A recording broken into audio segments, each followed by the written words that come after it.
This episode is brought to you by Indeed. Stop waiting around for the perfect candidate. Instead, use Indeed sponsored jobs to find the right people with the right skills fast. It's a simple way to make sure your listing is the first candidates see. According to Indeed data, sponsored jobs have 4 times more applicants than non-sponsored jobs. So go build your dream team today with Indeed. Get a $75 sponsored job credit at Indeed.com/podcast. Terms and conditions apply. This episode is brought to you by Stouffer's. Here comes 3-time juggling champion Natalia Rogers. She's juggling law school, her TA job. Oh, narrowly catches the laundry. What's that 4th ball? Parents unexpectedly showed up at dinner time? Is that too much for Natalia? Not with Stouffer's Chicken Alfredo and its mouth-watering mix of Asiago, Romano, and Parmesan. When you're juggling 4 things at once and the clock strikes dinner, think Stouffer's. I'm anti-nonsense. I'm anti-delusion, deluding yourself, like changing economic laws because they're too inconvenient, and so bending economic laws to your own ideology. No, let's all agree what the economic laws are that creates the most amount of wealth in the fairest way, and then on top of that, we can impose our ideology in terms of how we think we should best redistribute some of that wealth to others who really need it, or what we should spend on infrastructure or whatever. Taking a minute to be myself, don't need no help. We keep on rising. All right. So welcome back, everyone. Thank you for continuing to tune into the show, this Unlocking Commerce in Business. And business seems to be all around us these days. I'm Connie Davis, your host. I am really excited about today's conversation as we kick off really what I consider to be season 2. And we're starting off in the month of April, so it's not April Fool's Day.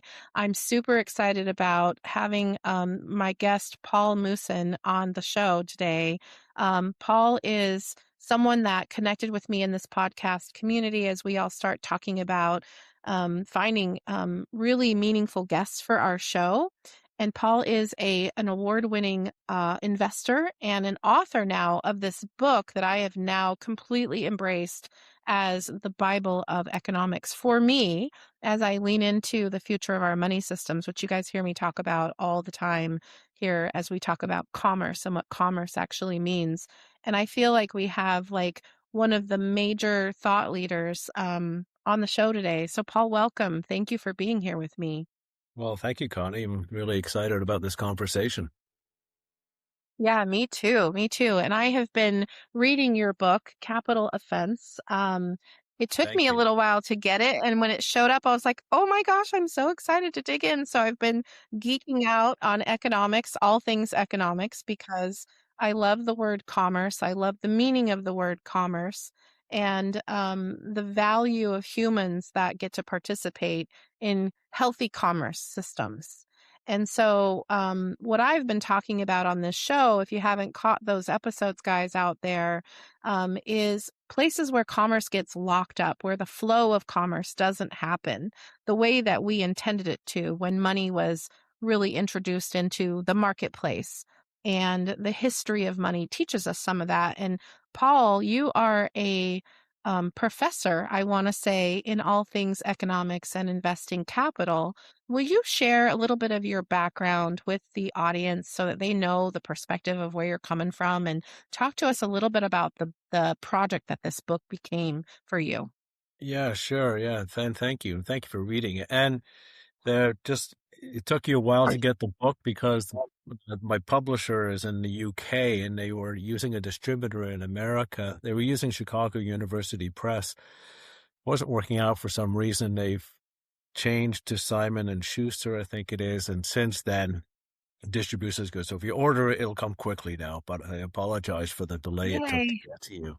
I want everybody to have a copy of this. If they're doing anything with money these days, they need to have a copy of this book. Oh, thank you very much. So, I'll start off by saying I'm not an economist. I was a professional investor for my career, and it was a long and circuitous path to get there, which is something else we can talk about. But as I was investing, I thought that I was playing a very important role, like many other investors, and that what we were doing is channeling our clients' capital, their hard-earned capital. They created capital. They provided some sort of customer value proposition for their customers. They received capital in exchange. They consumed some of it. They saved the rest, gave it to us. And then we would go around the world looking for the best businesses who would put that capital to the most productive use. They would create more capital with it. Their profit would go up. They'd hire more people, pay them more. That higher profitability would push the share price up. And if most companies in the stock market are all doing that, then the stock market starts to go up. Now, importantly, the stock market going up, this is now a symptom of lots of good stuff going on in the economy. Capital being put to productive use, more people being hired, more jobs being created. That's the way it's supposed to work. Increasingly, it's not, which we'll get into in a second. So, and this is, by the way, this is how a free market capitalist system is supposed to work, where you are only supposed to benefit to the extent that you benefit somebody else. Now, increasingly, it's becoming a benefit at the expense of somebody else. And that's why people are getting very angry. They're blaming the wrong things. And so the risk is they've misdiagnosed the patient and will prescribe the wrong medicine, which we can also get into later. So anyway, so this is the job, and I love my job. I love my team, my company. But over the years, starting around 05, 06, I was very naive, unaware of what was going on. And then I started to understand how central banks were manipulating asset prices, and really doing so with good intentions, I will say. This is not a conspiracy theory. But they were manipulating asset prices higher because they believe, this is my opinion, they believe that driving asset prices higher is good for the economy. It's not. If asset prices are going higher because the economy is in good shape and pushing those asset prices higher, that's good. But if you artificially drive asset prices higher in the hope that somehow it will then pull the economy up and the benefits will all trickle down to everybody else, that's not good, because it's not going to happen. And it hasn't happened. And it's resulted in growing wealth disparity in not only in America, but most developed economies.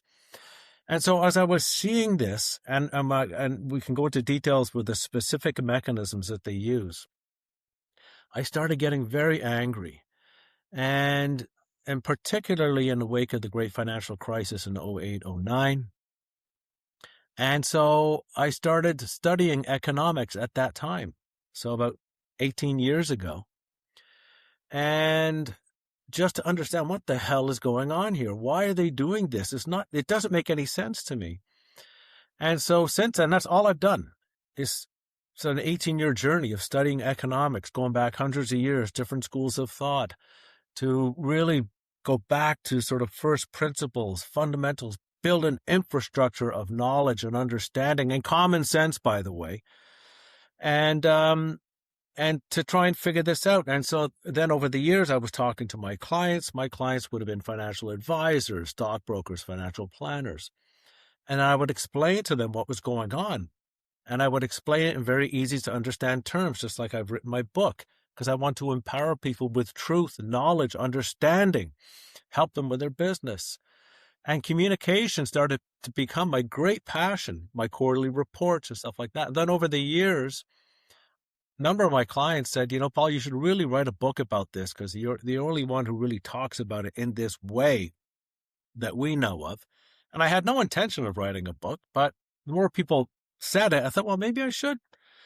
And so I started the book in 2019, and I was still working. And so I couldn't finish the book because I could only write on vacation, because, professional investors, pretty busy job, And so I left Mackenzie, which was my employer, in 2023, so almost 3 years ago, and was able to finish the book. I also started a free blog, which I put out once a week. People can sign up for it. Just put your email in. There's no catch, no credit card, it's free. And where I do the same thing. I try to explain what's happening and have some fun with it. And so the book got published last year. The blog has been going for almost 4 years now. And so, yeah, I'm just trying to spread the word, help people understand with the goal of changing the system for the better. And our policymakers are not bad people. I don't believe that. It has resulted in massive wealth disparity, but I don't believe that was their goal. And the politicians, policymakers cannot do the right thing today because doing the right thing would be very painful. It needs to be done, but they can only do it once we, the people, demand it. So the voice has to come from below. It's got to be like a grassroots movement of people demanding the right things from our leaders, and then they will do it because that's how you stay in power. And there's an old saying that the people always get the government that they deserve. But that's only true if the people actually understand what's going on. And so that's what I'm doing. Others are doing the same thing. And the reason is that the system we currently have is unintentionally very unfair and is not sustainable, and it will end very badly unless we change it ourselves. So just trying to get ahead of it. So that's sort of my journey up to this date. Wow. And there's so many important things that you said in that kind of recap of where you've been the last several years. In 18 years to voluntarily just start studying and going back to the principles of economics is, that's impressive alone because, you already said you had a stressful job. I know you've been raising a family. You've got this, really just long tenure in, investing other people's money. And that takes a lot of responsibility. And I think you've taken it very seriously. And one of the things you touched on that I hear a lot in my community, and it's why I named the show the way that I did of unlocking commerce, is when we don't have equality in certain knowledge-based systems, right? And there's things that people don't get taught, the principles of things, and we learn by way of someone else's and what they've learned, and then they learned based on the way that someone else taught them, but we never really get to the true foundation of something and how it was intended to be unless we go digging ourselves. And I feel like a couple of years ago I went for the Great American Teach-In, and the basics of money, which is really the first kind of area I wanted to dive into, because you spent a lot of time at the beginning of the book, Paul, laying the groundwork for, I feel like, the definitions of what money actually came from. So I always talk about past, present, future of money. The basics of money, though, in our 8 and 9-year-olds, I was teaching a history of money class to some 8 and 9-year-olds for the Great American Teach-In a couple of years ago. And those kiddos, when I asked the question, where does money come from? They said, comes from my mom and dad's debit card. That's where it comes from. And, they really meant, like, they didn't really know. They don't really know where money actually comes from.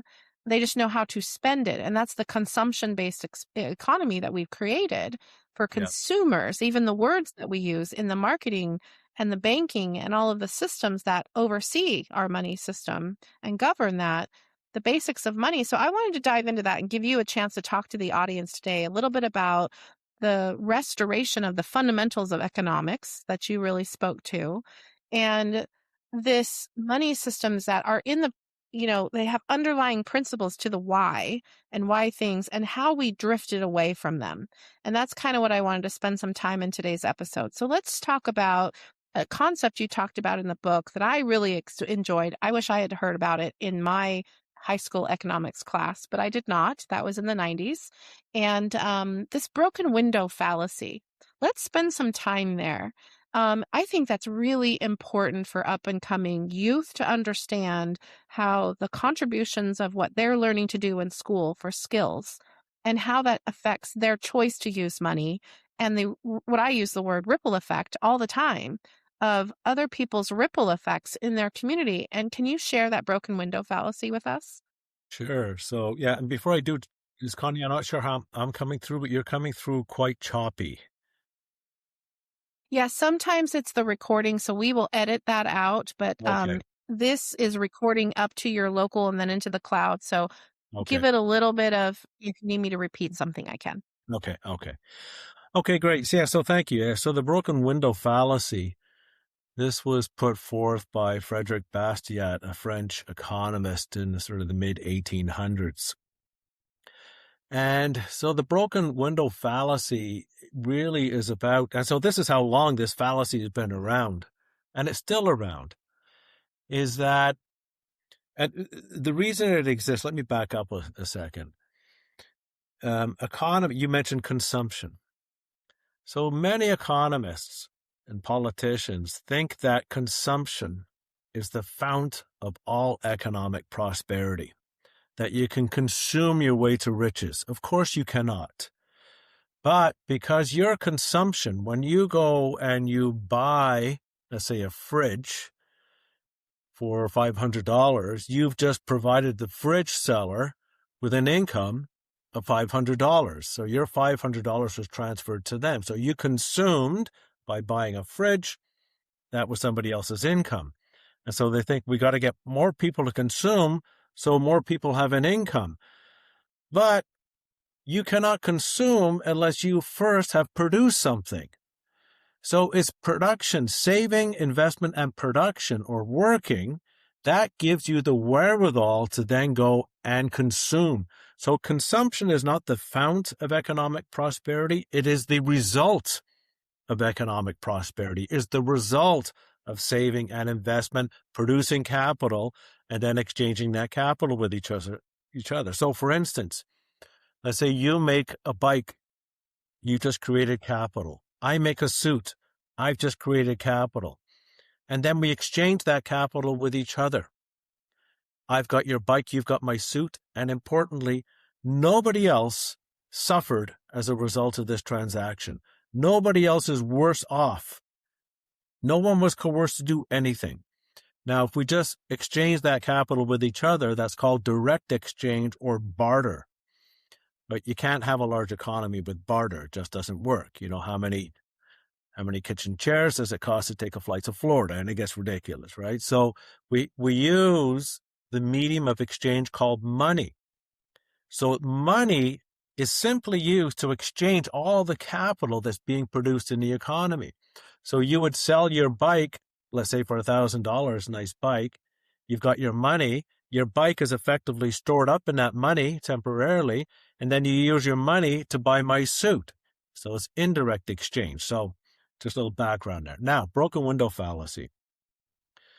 If there is a hurricane coming or something, and it hits a part of America, and there's all this destruction, every now and then you'll hear some commentator on the news, well, this is really bad, but this is going to be a real boost for the local economy because they're going to have to hire all sorts of people to rebuild things and repave the roads, and you're going to have to pay them all to do this, so it's going to be a real boost, shot in the arm to the local economy. It's ridiculous. How can destruction be good for the economy? So the broken window fallacy goes like this. So let's say you have your bike shop, and the next day you come and you find that your front window has been smashed by some local hooligans. Well, these commentators now think that's going to be good for the economy because you're going to have to spend $1,000 to pay the glazier to fix your window. So the glazier was sitting there doing nothing, and now all of a sudden he or she's got $1,000 of income because somebody smashed your window. But obviously, you're now $1,000 worse off. All it is first a destruction of capital. So the window was destroyed. So that's gone. That's not good. And then there's a redistribution of capital. You had $1,000 in your bank account, and you had to transfer it effectively into the glazier's bank account. So your $1,000, no capital was created, it was just redistributed your $1,000 into his or her bank account, and now your window has been replaced. So nobody's better off, or society's not better off. You're worse off. The glazier's better off. Now, when they're calculating GDP is a measure of all final spending. So that $1,000 you spent is going to get added to GDP. So now it looks like GDP just went up $1,000. Well, yes, because that's how they calculate it. But no capital was created because GDP does not include the destruction of capital. It doesn't subtract $1,000 because that window was subtracted. So there should be no increase in GDP. All it is an increase in spending. But that's not what drives an economy forward. And so then I kind of made a joke that politicians believing in this fallacy, if they hear a hurricane is coming, they might even try to take credit for the hurricane if it's going to be a boost to the local economy, you know? So it gets really stupid. And, but yeah, consumption does not drive economic growth and prosperity. It is a result, an outcome of economic prosperity. Yeah. And, as you're describing the destruction, I'm thinking of, I live down here in Florida, and every time there's a hurricane, there's always the jokes that flow around, the Floridians just go out and we buy booze and we buy alcohol and we have a party. And, it stimulates the economy, the economic spend, the consumption certainly goes up. Yeah. And, then we deal with the outcome of the storm where everybody else is kind of hunkered down and, it's like, worried about the storm and the damage, and we're just we gauge it. So it's always kind of a joke, but the weather has certainly created a whole bunch of skepticisms around, are we creating those weather storms? Are we creating things that actually cause this economic consumption? So that's a whole nother conversation for a different day, but thank you for going through that broken window fallacy, because when the students don't really understand that, how to create money is tied to their productivity and activities and being part of a community that creates something so that those assets and capital can be circulated in that local economy. I think that's a fundamental principle that we're not teaching in our financial literacy classes. What do you think how do you feel about financial literacy as a concept these days? Yeah. I mean, it's always been crucial, but it really hasn't been taught. Now, some will claim that is deliberate, that they don't want people to understand it. I'm not sure if I believe that. It could be, but look, I'll go back to that in a second. I just want to finish off on something that we were just talking about, and I should have said it earlier. So consumption. And consumption is an outcome. So consumption, your spending, can be an outcome of one of two things. So it can be a result of you producing a bike, creating capital, which gives you the wherewithal to go out now and buy a suit or whatever. Or it could be a result of you taking on debt and consuming that way. So obviously, if you're consuming through debt, then that income that you're providing the suit maker is not sustainable because you can only take on so much debt. And so policymakers have encouraged the whole population to practice debt-fueled consumption, take on more and more debt and spend because it's good for GDP. It drives that final spending number higher and higher. But it's not sustainable because it's not being driven by the production of more and more stuff.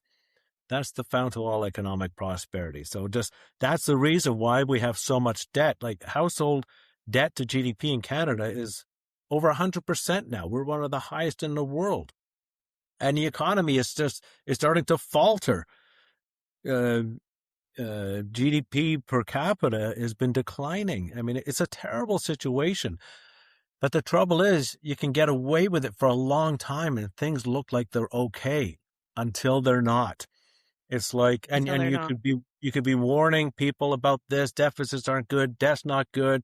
And then hey, look, the economy hasn't blown up yet. I guess you were wrong 10 years ago. No, I was right. The economy's been getting worse. We just haven't had a blow up.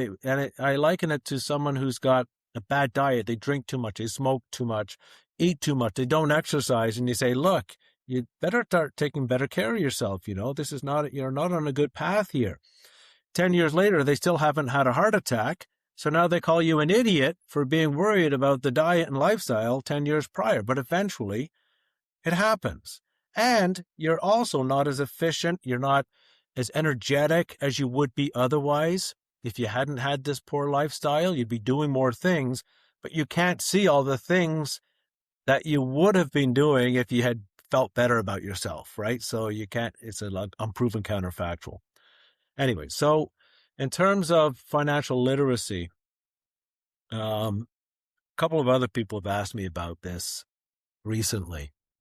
And would it be a good idea to start teaching more about basic economics in school, even in elementary school, definitely high school? And so just to give people so we don't kid ourselves about this something for nothing myth, that there's such a thing as a free lunch, that if you take out of the system more than you put in, it comes at somebody else's expense. No ifs, ands, or buts about it. But you just can't see who it is who's funding you. Sometimes you need to be funded. Sometimes you fall on hard times. I'm not anti-government by any means, but I'm anti-nonsense. I'm anti-delusion, deluding yourself, like changing economic laws because they're too inconvenient, and so bending economic laws to your own ideology. No, let's all agree what the economic laws are that creates the most amount of wealth in the fairest way, and then on top of that, we can impose our ideology in terms of how we think we should best redistribute some of that wealth to others who really need it, or what we should spend on infrastructure or whatever. And so anyway, so I think it is a good idea that people become more economically literate when they're younger. But I do have one reservation in that if it was done today, it would just be reinforced because it would be the nonsense that would be taught to them. So it would reinforce this something for nothing myth, reinforce debt-fueled consumption policies, deficits don't matter. So printing more money, we need more inflation. All of these things are terrible, but we could end up with more of it because those in power are the ones who decide on the curriculum, if you will, or determine how economics is actually going to be taught. So if they're teaching my book, I'd be all for it. But Yeah, I would be too. I would be too. So you're talking about like this, the undercurrent of, the statement you just made. Like if we started teaching it, the reality is that we wouldn't be restoring it back to the original principles of economics, restoring it to the original intent of money, because the culture has grabbed a hold of, the way of this, debt-based society, consumption-based society. I talk a lot about commerce in the way that how can we become more community based around the commerce and recognize the value exchange that one another has, whether it's you're actually producing a thing like a bike or a suit, or you're exchanging knowledge and expertise that somebody else needs, and that's building them up in value that then they can go and exchange, especially in the realm of education, thought leadership, consulting, all of these kind of more less tangible services, but they're tangible in the outcomes. So I love that you talked about GDP because I wanted to go into that. I wanted to talk about, there was an area in the book that you really started diving into the role of money in society and the importance of consent in exchanging of value, especially when you start applying payments to it. And there's different payment methods out there. I've been dealing with payment methods my entire career, from the debit card to the credit card. It's pay with something you have, prepay, pay later. Those are the form factors of payments, but it's the principles and it's the intentions, the decision that you make to use one of those payments. So let's talk about that consent and how you really describe it being disrupted or even invisibly violated, the consent that's not being given intentionally by society and the customers out there. Yeah. Okay, sure. So the key is really understanding the difference between money and capital. Now, we touched on it earlier, but just to sort of bring it home, it's the creation of capital that makes the world go round, not the creation of money. We use money to exchange all the capital that we're producing, either in the form of a good or a service. So you can have an economy with capital and no money. It wouldn't be very big, but you could have one. You could not have an economy with money and no capital, because you could have all the money in the world, but if there's no capital out there to go and buy, then it's worthless. So let's say you build 10 bikes. So you've created 10 bikes of capital. You sell them for $1,000 each. So you got $10,000 sitting in your bank account. What that $10,000 effectively represents is the 10 bikes that you created. When you go and spend that $10,000, what gave you the wherewithal to go and spend was the fact that you created 10 bikes, right? This is the fount of all economic prosperity, the creation of capital. So you got 10,000 bucks in your bank. Now, before you get a chance to spend it, let's say you're waiting till the end of the year, you're going to go on a nice trip. Before you get a chance to go on your trip, the central bank doubles the money supply. Now, when the central bank creates new money, they do not create capital in order to get that money. They just create it out of thin air. So the newly created money has no capital stored up in it.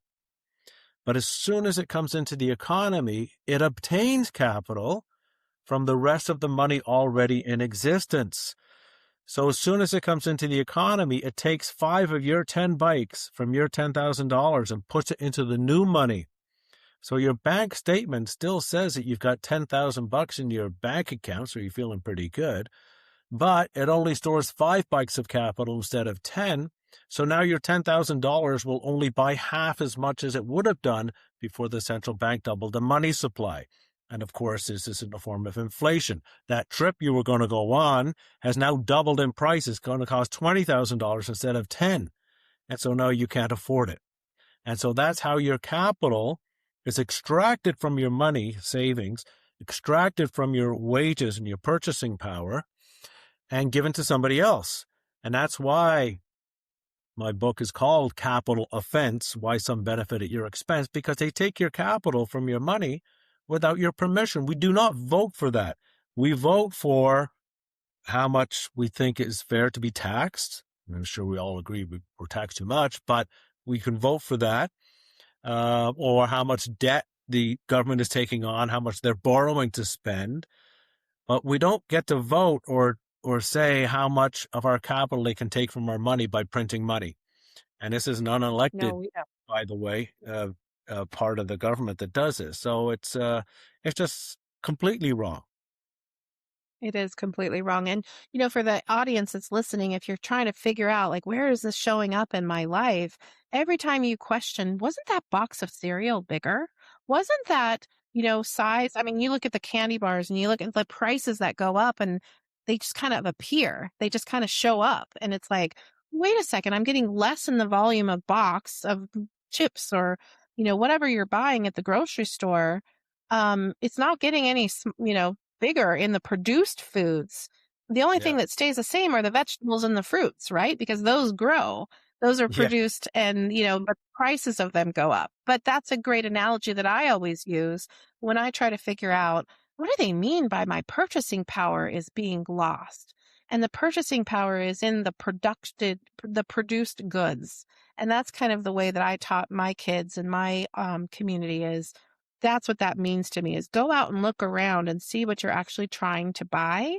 And what are the price tags? Number one, we feel that immediately in the gas and all of the, the produced assets that we're trying to purchase or acquire. Even the movie ticket, those movie tickets are going up. So they are robbing our purchasing power by this printing of money. We just aren't really directly feeling it. But you're absolutely right. We did not give consent. No, exactly. Yeah. So, and I want to talk about, because part of the work and some of the folks that I've had on the show here, Paul, really represent some of the we'll just call them the non-mainstream populations. And a lot of them are dealing with, underserved individuals that are already economically disadvantaged. They deal with cash flow challenges. They're probably the most common audience for when a financial institution goes out and does financial literacy, which, is kind of a check the box where I have to have a checklist of things to finish a product or a program, is the community nonprofit. And the community nonprofit, I have a nonprofit myself, and, there's a lot of, there's financial literacy out there, but there isn't really economic literacy. And so as I was reading your book, and there was a section I got into around the island economy. And the island economy is, I could relate that to a lot of the entrepreneurial programs that are going on at the high schools, in the colleges. There's business classes or teaching how to build a business, to go through all of the I call it the gauntlet, this form and that form, and to get your business entity created in order to be able to do business and to facilitate business, which is really kind of a farce because that's under an entity of doing business. But I'm a CEO of myself right now with the knowledge and the information that I have, and I can produce as an individual. And it's just a matter of who am I exchanging that value with.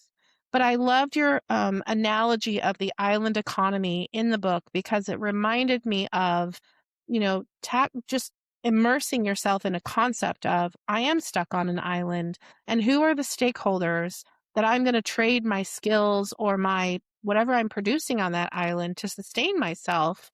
And there's been a lot of conversation around why are we paying for power? Why, when there's all of these God-given things on the planet that somebody has taken ownership to, what is that changing in this concept of the island economy? And what does it truly mean to be an entrepreneur? And can you talk a little bit about that section of the entrepreneur and the person that's willing to invest capital? Because you talked about this in your book as well, and how they actually really benefit those stakeholders of the island economy. Yeah. So, I finished my weekly blog with a sign off, and it's be free and do no harm. And by being free, what I'm essentially saying is do whatever you want. Don't let anybody else tell you that what you're doing is wrong, or you should be doing this, or you should be spending that, or no. You be free. You do what you want as long as it does not harm anybody else, financially, emotionally, physically. And if you had everybody being free and doing no harm, and you did that on a regular basis, it's almost impossible not to have a beneficial impact on society. And so as an entrepreneur, these are the real heroes, I think, of the economy. And in my acknowledgement section of my book, I mention a number of entrepreneurs. Like one's a bike shop owner, one owns a bakery, one owns a clock shop. I collect mechanical clocks, so I'm there on a regular basis. One's a butcher, lives across the street. But just watching how hard these people work, the hours that they put in, the passion that they have for their business, and the customer value proposition that they offer, I'm just so impressed. And had another one I mentioned was a pizzeria in Brooklyn. So these are friends of ours. They're our neighbors in Florida. We have a condo in Florida. And the pizzeria was started by Maria's father, immigrant from Italy in 1967 or something like that. And it was quite famous. Like movies had been shot there, like a film crew from Korea came in, and it's closed now, but it was a really cool place.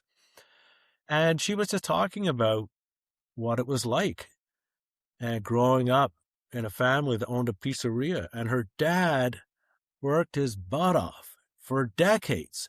And when back in the 70s and the 80s, when they were having a family vacation, he would drive the family from Brooklyn to the Poconos on a Sunday morning, spend a day with them, drive back because he had to work in the pizzeria for the week, and then he would go pick up his family the following Sunday. Now, you can argue that's not the best lifestyle, and you'd like to have more time with your family. But the point is that this guy took not a cent more out of the system than he put in, and probably put in a lot more. But it's hard work. He loves his customers. It's honest business. And again, if you've got so many people doing that kind of thing in all different sorts, it could be a massage therapist, it could be whatever. No, but providing an honest value proposition to your customers, thinking about how I can make this value proposition even better. how much do I have to reinvest in my business so I can provide the same customer value proposition and maybe even lower the price a little bit, and so I can attract more customers and grow sales that way, as opposed to like what you were saying earlier with the shrinkflation. Companies try to increase their profit by screwing the customer, by diminishing the value proposition. So you got a box of cookies, there's 30 cookies in it, it's $5. And all of a sudden it's still $5, but there's only 28 cookies instead of 30. They hope you don't notice that you've just been screwed 2 cookies. Their profit margin goes up a little bit. They try to drive their share price higher that way. Not all companies do this, by the way, and I can talk about good corporate culture companies as well. But anyways, this is the way it's supposed to work. And so in the island economy, I just start off very simply. As you know, one person catches fish, one person catches coconuts, one person catches or collects liters of water, and they exchange those with each other throughout the day. And nobody is worse off. Nobody's benefiting at anybody else's expense. But then I start to expand it, introduce money, and then the trouble starts because somebody now has got the printing press and all that kind of stuff. But, you know, as you've seen, like in the book, I do try to go step by step. I don't use financial economic jargon. I don't try to intimidate people. I'm trying to empower people with understanding and knowledge. And maybe one specific thing I'll comment on the island economy example that I gave. So a lot of people were trying to blame the inflation that we had in recent years on supply shocks. That was not the cause. It had an impact on some goods for sure. But you had record imports of loaded containers coming into the ports in California. Records. So the prices were going up because people in America were spending like never before. And they were spending like never before because the Federal Reserve, the central bank, printed trillions of dollars to help fund all the stimulus checks that both governments put out, by the way, like it was Trump and Biden, right? Both did it. The issues transcend politics. You know, I don't think either of them are bad people. They just misunderstand how an economy works and want to be popular. So they make popular short-term decisions rather than responsible and sometimes painful long-term decisions. So to help explain that, in my island economy, I said, so now let's assume that there's a supply shock in the coconut industry. So Shirley, who collects coconuts, she can only collect 2 coconuts instead of 3. And so now the supply of coconuts has gone down.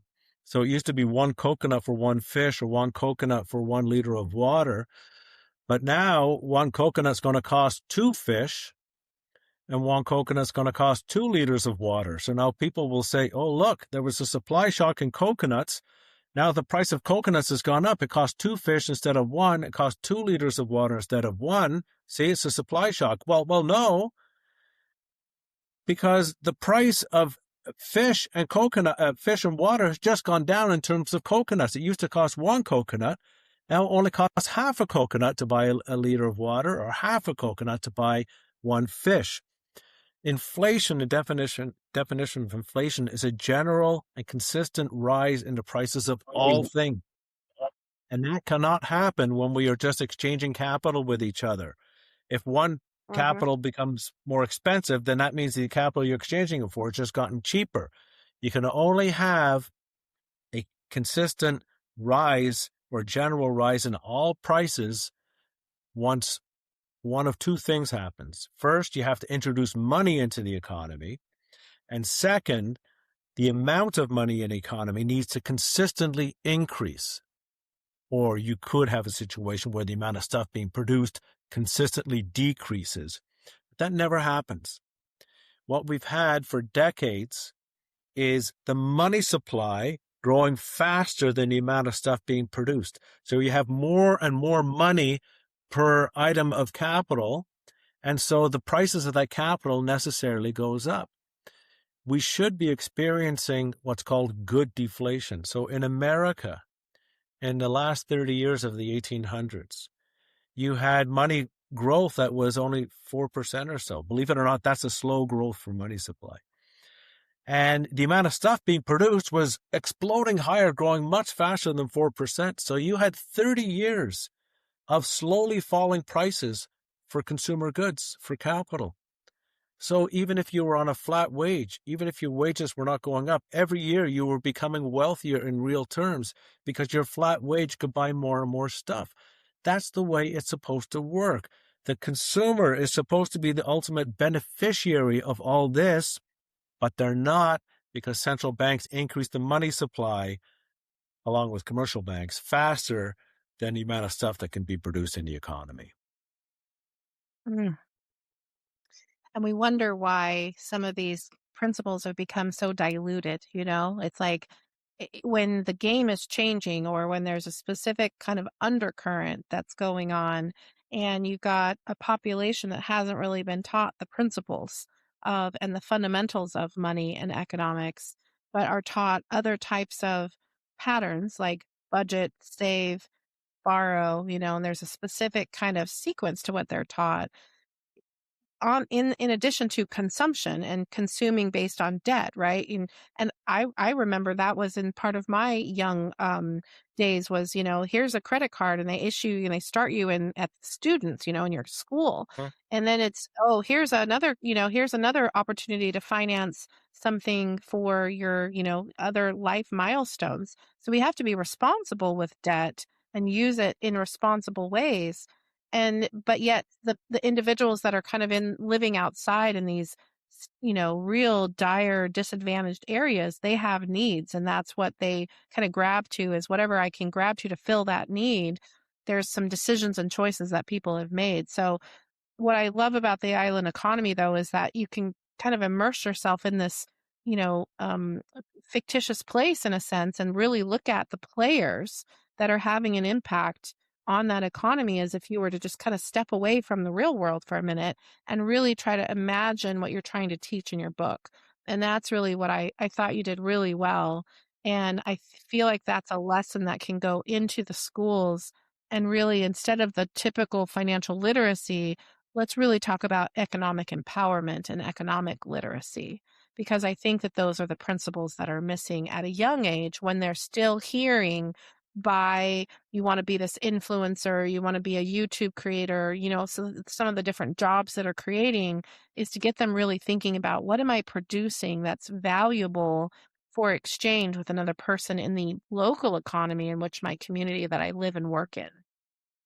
Yeah, And I and think that you know that's the a more really key piece that's missing.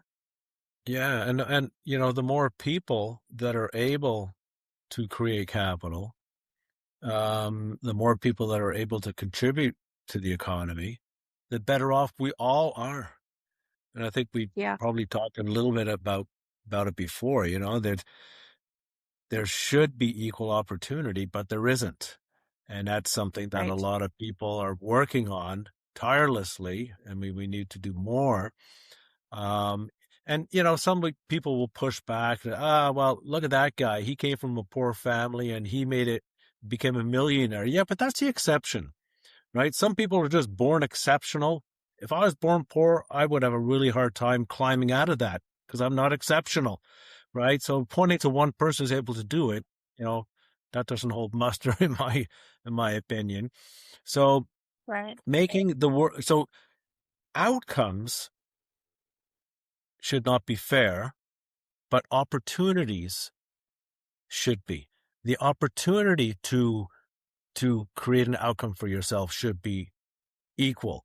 Whether or not you take advantage of that opportunity is up to you. So let's say you have a bike shop and you make 10 bikes per week, and I've got a bike shop and I decide I'd rather just make one bike a week and then go bird watching the rest of the time. That's my decision.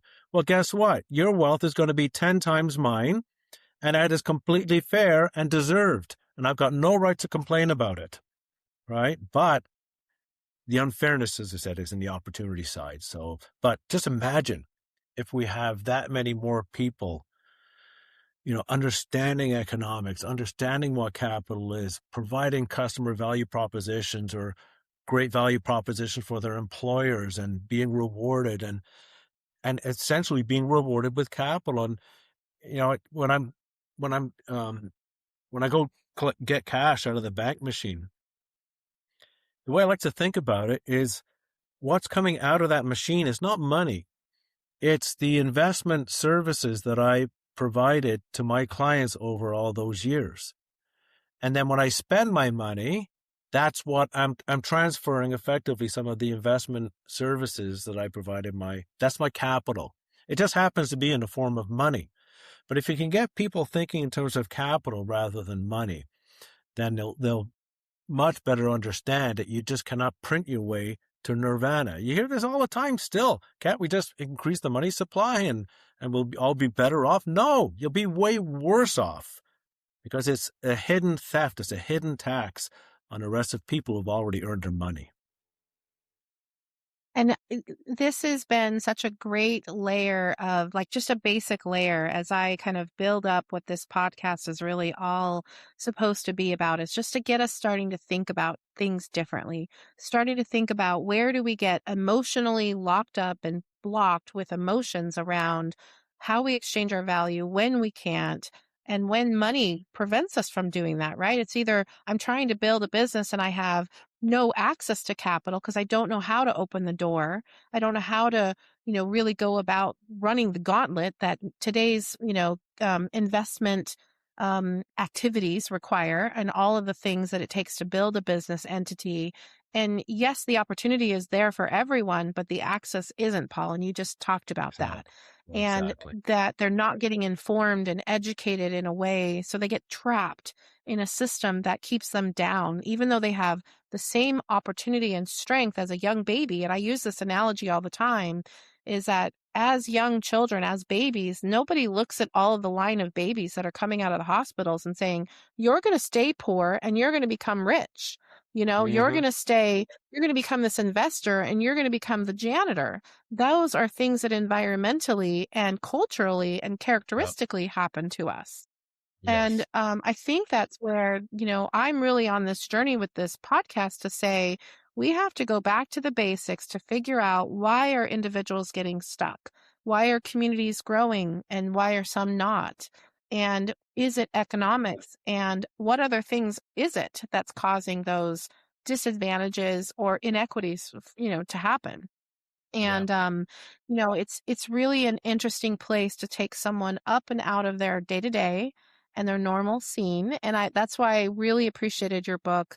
I was really honored when I had the opportunity to meet with you and to hear about the journey that you were on and just to see the alignment for what I'm trying to do with the show and in the work that I do with my nonprofit, is to really help people get back to basics and figure out what commerce was actually designed to be. And I want to have you on the show again when we have some other movements with some of the work that I'm doing, because this today was really about setting the stage for how can we remember what's inside of us and remember to let go of some of the thoughts and the things that keep us all locked up, and so that we can get out there and exchange our value and really remember that we are creators and producers. And your book just gives people that hope again. That's what I really felt. Well, thank you, Connie. I really appreciate your comments, and listen, happy to have an ongoing conversation and helping you with your journey, which I think is amazing what it is you're trying to do. And we'll all benefit from your success, I hope so. I hope that I can inspire the audience that's listening. We can challenge status quo and we're not stuck in systems, because the systems are, and I say this all the time with the technology, and I look at, investors and the potential with, some of the new technology that's coming out, the AI, where some of the dollars are being invested. And, where can we create more meaning for our communities? And that's the next actual conversation I'd love to have with you, Paul, is how do we evolve the investor's perspective for the investors like yourself that might be retiring? And how do we inspire what true innovation and investment of capital can look like to really restore our communities and restore our markets and our economies? Because there are a lot of places, a lot of projects that need dollars spent to reinforce infrastructure and to sustain business communities the way that they are and to fix things that have become really big gaps. So I would love to have you back on so that we could have that conversation. But I wish you so much luck with this book. I think you've done Thank you. an amazing job. I know it took you a long time to write it, but what a legacy to leave behind. Thank you very much. I really appreciate all your comments. And I look forward to chatting with you about this any number of times you want in the future, Connie. Okay, I will take you up on that. But thank you for being on the show with us. And I'm glad to see you again. And we'll see you again soon. And for everybody tuning in, thank you for listening. I hope that this was a very fundamental conversation to bring you some back to basics around economics. And I know there's a lot of words and a lot of buzzwords out there, but hopefully Paul's analogies and metaphors and examples really simplified some things in your mind. So leave some comments, subscribe so you can see when Paul comes back on the show, because we're going to have him back here again. And Paul, thanks again for your time today. Oh, thank you, Connie. I really enjoyed it.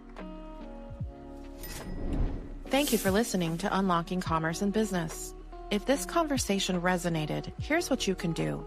Subscribe for weekly conversations with survivors, innovators, and changemakers, building regenerative alternatives to extractive commerce. Share this episode with collaborators, partners, funders, and changemakers in your network. The people ready for restorative commerce need to hear these voices. Drop a comment below. Tell us what patterns you're recognizing or what solutions you're building. We read every one. Commerce is everywhere, and healing extraction patterns inside our communities creates regenerative commerce outside. Like a lighthouse, we're here, exploring and cutting through fog, pointing toward what works. Welcome to the era of restorative commerce. Until next time, explore courageously, build sovereignly. You are the source and store of value. This is Connie Davis signing off. Thank you for being here.